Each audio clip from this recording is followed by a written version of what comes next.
সাল্লাল্লাহু আলাইহি ওয়াসাল্লাম তাদের এই প্রস্তাবকে যখন গ্রহণ করলো না, কাফেরেরা বুঝলো।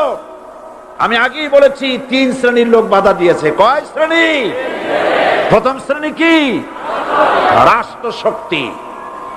তাদের হাতে অস্ত্রপাতি তো খুব শক্তি, আর তারা একবার ক্ষমতায় যায়, ওরা মনে করে এই ক্ষমতা থেকে আমাদেরকে কেউ নামাইতে পারবে না।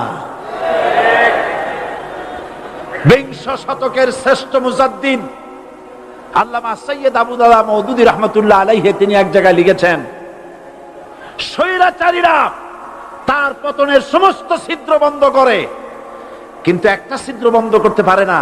মনের ভুলে সেই ছিদ্রটা থেকেই যায়, যেই ছিদ্র দিয়ে আসলে তার পতনটা হবে। ক্ষমতায় গিয়ে মনে করে চিরকাল ক্ষমতায় থাকবো। ভারতের প্রধানমন্ত্রী পণ্ডিত জওয়াহরলাল নেহেরু রাঁচি পাগলাগারদে গিয়েছেন, মেন্টাল হসপিটাল।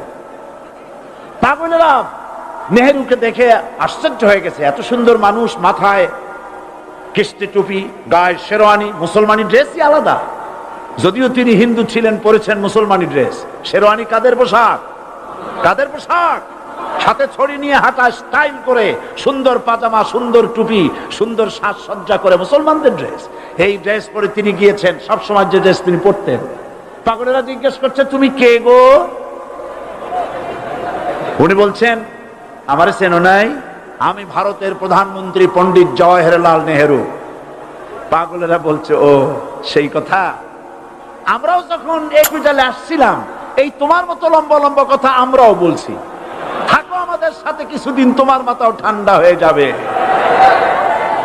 ক্ষমতায় যারা থাকে, ক্ষমতার মোহে চতুর্দিকে অন্ধকার দেখে, মনে করে আমার পতন আর হবে না। কিন্তু তোমাকে বুঝিবে যে গোকুলে বাড়ি শেষে গাড়ির চাকা সব সময় উপরে থাকে না। গাড়ির চাকা সব সময় উপরে থাকলে গাড়ি তো চলবেই না। গাড়ির চাকা ঘোরে বলেই তো গাড়ি চলে।